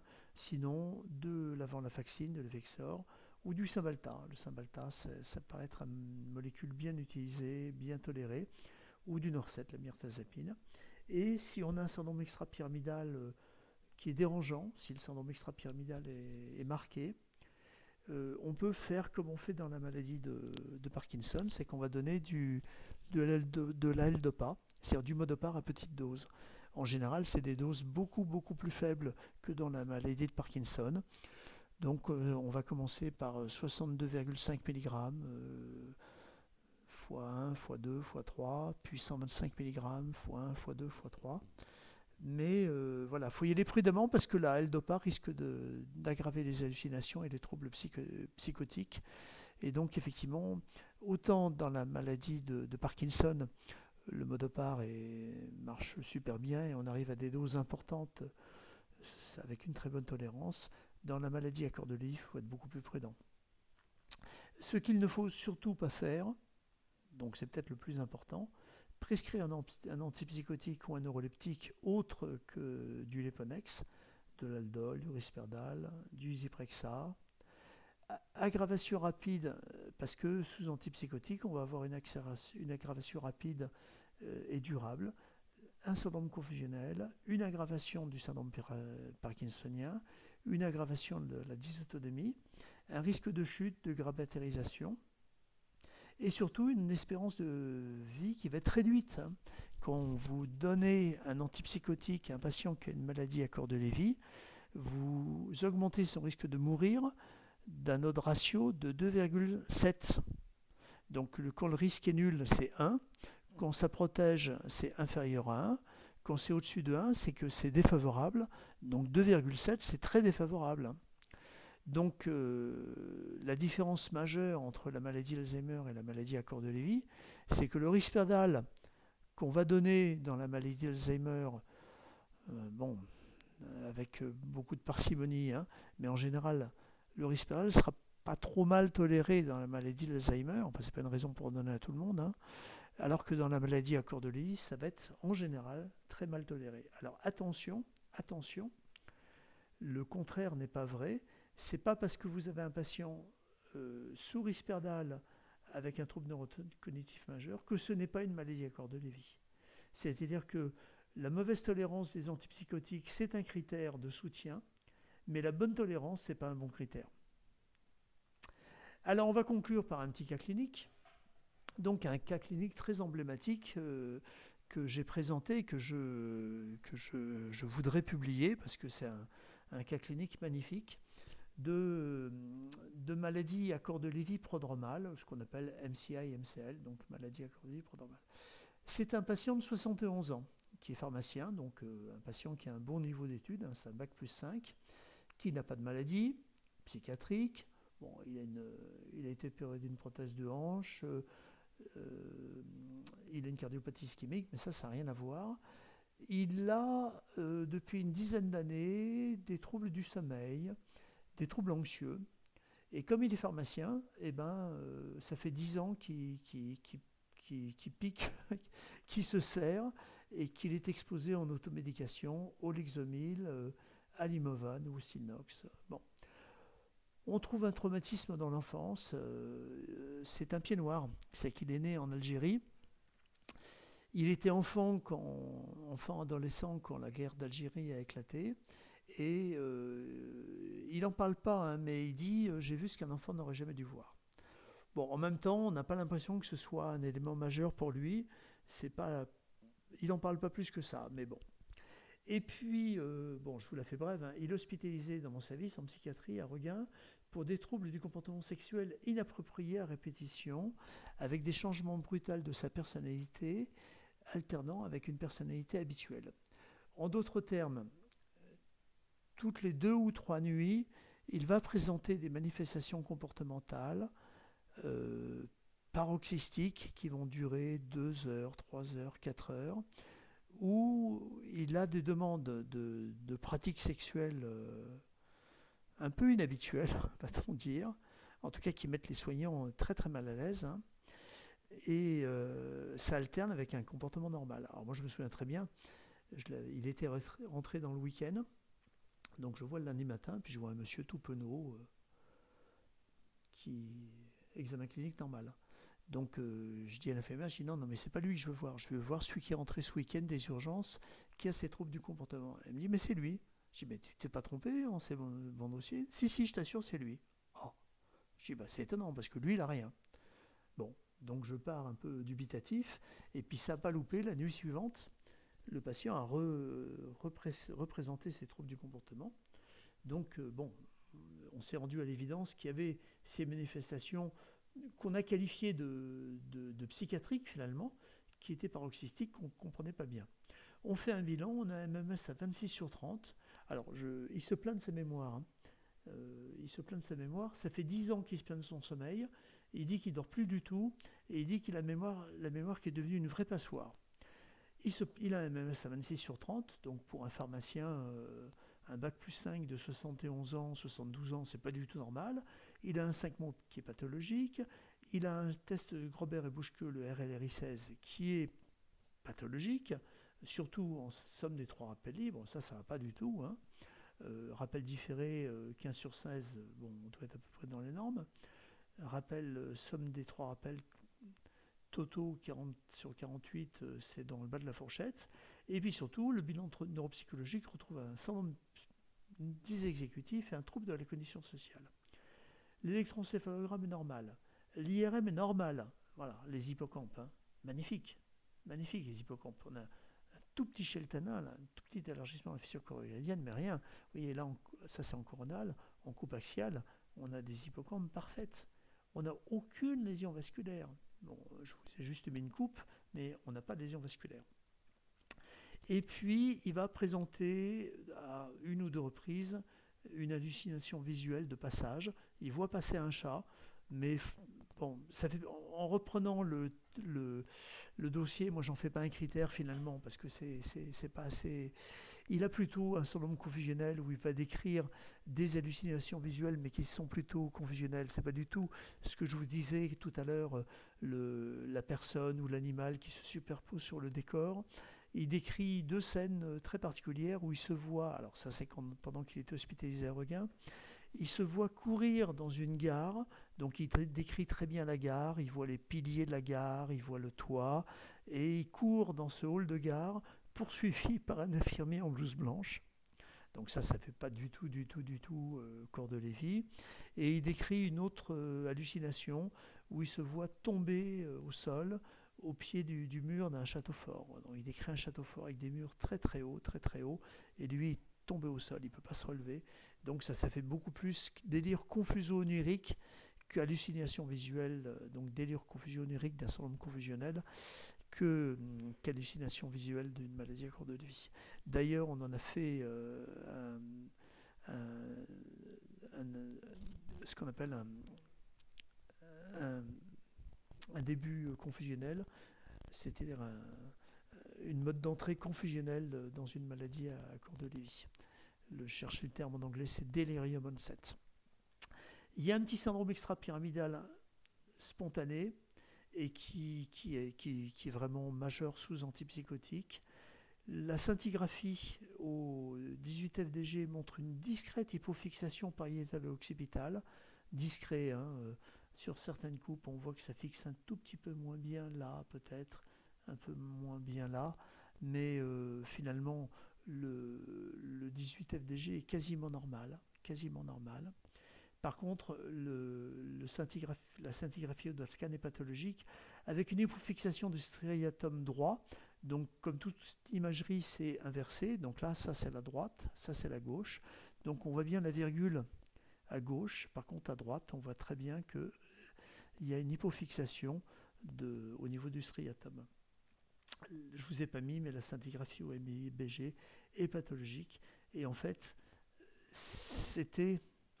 on pense que c'est une maladie à corps de Lévy prodromale. Le seul problème, c'est que ça fait 4 ans, 5 ans maintenant, et il va très bien, très bien. Tout est revenu à la normale. On a pu arrêter les benzodiazépines, on l'a mis sous mélatonine, on l'a mis sous rivastigmine. Il va très bien. Et il se plaint d'un trouble de l'équilibre. Alors, c'est peut-être l'instabilité posturale dont je parlais tout à l'heure, mais ça le gêne beaucoup. Et donc, je l'ai envoyé au centre de référence, c'est à la Timone, à Marseille, où il a vu le professeur Mathieu Secaldi, que je connais très bien. Et Mathieu a dit, non, c'est peut-être pas un corps de Lévy, arrêtez la rivastigmine. Alors, bon. Donc, vous voyez, on voit toute la difficulté du diagnostic. Moi, je suis persuadé que c'est un corps de Lévy, mais le référent de la région, Mathieu Secaldi, PUPH, dit non, peut-être pas. Bon, donc on voit que c'est des diagnostics qui sont quand même très difficiles à poser. Alors, le message que vous devez, take-home message, comme on dit, le message que vous devez garder, c'est que c'est une maladie très sous-diagnostiquée. Retenez qu'il y a 68% selon l'étude de Nelson qui n'étaient pas diagnostiqués, au moins 68%. Que la maladie est souvent associée à la maladie d'Alzheimer, que c'est une comorbidité. Qu'on a un potentiel d'amélioration sous inhibiteur d'acétylcholinestérase et sous mélatonine. Donc on peut, alors que la maladie d'Alzheimer, ces médicaments n'agissent pas, la mélatonine pas du tout, puis le trouble du sommeil, c'est pas le problème, et puis les inhibiteurs de l'acétylcholinestérase, vraiment pas bien, là on a vraiment un gros potentiel d'amélioration en cas de maladie à corps de Lévy, à tel point que j'avais posé la question à Frédéric Blanc, je lui ai dit, est-ce que tu ne crois pas que les patients que l'on avait étiquetés Alzheimer et qui réagissaient, qui répondaient à un traitement par rivastigmine ou donepezil, est-ce que tu ne crois pas finalement que c'est des patients qui avaient des colésions de corps de Lévy et finalement ils répondaient à ces médicaments parce qu'il y avait des lésions de corps de Lévy associées. Et Frédéric m'a dit oui, je suis complètement d'accord avec toi, c'est possible. On n'en a pas la preuve, mais c'est possible. Donc on retient maladie de l'Alzheimer, peu d'efficacité, par contre, nette efficacité avec ces médicaments. J'ai jamais vu un Alzheimer venir me voir en disant votre médicament c'est super, ça m'a fait beaucoup de bien, alors que j'ai plusieurs patients qui ont un corps de Lévy qui reviennent en disant ça va beaucoup mieux avec votre médicament. Donc si on a un potentiel d'amélioration, on a surtout un gros potentiel d'aggravation des maladies sous antipsychotiques. Donc il ne faut vraiment pas leur donner des antipsychotiques. Le mode d'entrée, la présentation psychiatrique est fréquente, hein, ce qui peut expliquer des mauvaises prises en charge et des cas d'hospitalisation en psychiatrie. Hein. C'est le cas de mon patient. Hein. Mon patient a été hospitalisé en psychiatrie à la base parce qu'on pensait qu'il était ou schizophrène ou bipolaire ou je ne sais pas quoi. On l'a mis sous antipsychotique alors que ce n'était pas une pathologie psychiatrique primaire. Et je reprends ce que dit Frédéric Blanc, le professeur Frédéric Blanc, c'est que c'est une maladie qu'il vaut mieux connaître, hein, parce que c'est une maladie sous-diagnostiquée, difficile à diagnostiquer, mais que l'on peut améliorer et que surtout on ne doit pas aggraver par une prise en charge inadaptée. Donc c'est une maladie qu'il vaut mieux vraiment connaître. Voilà. Bien, eh bien, je repasse sur la webcam. Eh bien, on en a fini avec le cours. 1h40, voilà, c'est un peu long, hein. Mais voilà, vous en savez plus sur la maladie à corps de Lévy. Maladie qui est... Cette année, nous avons fait un cours dédié à cette maladie parce que je pense qu'effectivement, on en sait suffisamment pour pouvoir en parler pendant pas mal de temps. Tout au moins, on peut consacrer un cours à ce sujet. Et puis, je pense que la maladie c'est tellement important de la diagnostiquer, c'est tellement important de la repérer que ça méritait bien un cours.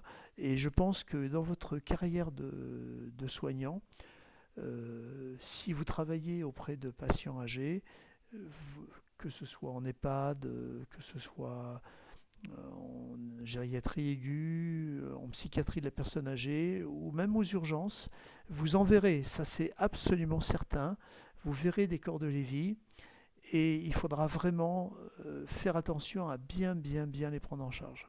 Voilà, ça c'était le message, le take-home message comme on dit. Voilà, donc très important de bien les prendre en charge, de les repérer et d'essayer de les diagnostiquer, de les traiter comme il faut. Et puis surtout, rappelez-vous que c'est une maladie très caméléon qui peut se présenter à la base comme une maladie psychiatrique authentique. Et donc ça c'est vraiment important de repérer les patients et de les diagnostiquer comme il faut et de faire les examens complémentaires, scintigraphie Hodal-scan, scintigraphie MIBG, scintigraphie cérébrale alors en sachant que la scintigraphie cérébrale va donner un hypométabolisme pariétal ou occipital, mais peu de différence finalement avec une maladie d'Alzheimer, donc c'est pas discriminant. Donc voilà, il faut être le plus précis possible, faire la neuropsychologie, et puis on espère avoir des biomarqueurs, comme on a un biomarqueur pour la maladie d'Alzheimer, la ponction lombaire avec le peptide amyloïde, la protéine tau phosphorylée, eh bien on espère un jour avoir des biomarqueurs où on pourra doser, par exemple, l'acide alpha-synucléique, oui, dans le liquide céphalorachidien, qui serait, ou alors peut-être même des biopsies, parce on se pense que les corps de Lévy la distribution n'est pas uniquement cérébrale, mais finalement ubiquitaire. Donc peut-être faire des biopsies, pas cérébrales, hein, bien entendu, mais des biopsies, peut-être des biopsies de peau qui permettraient de repérer des corps de Lévy. Donc il y a plein de pistes qui permettraient de diagnostiquer la maladie. Et retenez que c'est une maladie jeune. Première description dans les années 70. Premier critère dans les fin du XXe siècle, la fin des années 90. Et les derniers critères 2017. Peut-être des nouveaux critères à venir, hein, pour être encore plus précis. Et puis, ce que je ne vous ai pas dit, c'est que les critères de recherche pour la forme prodromale de la maladie à corps de Lévy, donc vous voyez le patient que je vous ai montré tout à l'heure, le cas clinique, je l'ai reçu dans mon service en 2019.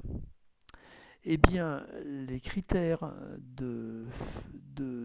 qui décrivent cette maladie sont parus en 2020. Donc les critères sont parus après que j'ai reçu le patient. Et donc, on voit bien que c'est une maladie, surtout dans sa forme prodromale, très très très récente et voilà, qui gagne à être, comme dit Frédéric Blanc, qui gagne à être connue. Voilà. Ben, merci beaucoup. Merci pour votre attention. Et puis, voilà, et j'espère que ça vous a intéressé, que vous repérerez les corps de Lévy sur les critères majeurs. et que vous tirez la manche du docteur en disant attention, le mets peut-être pas sous Risperdal ou le mets peut-être pas sous Aldol. Il a des hallucinations visuelles, c'est peut-être pas une schizophrénie, c'est peut-être un corps de Lévy. Voilà, merci beaucoup, merci et au prochain cours. À bientôt. Ciao.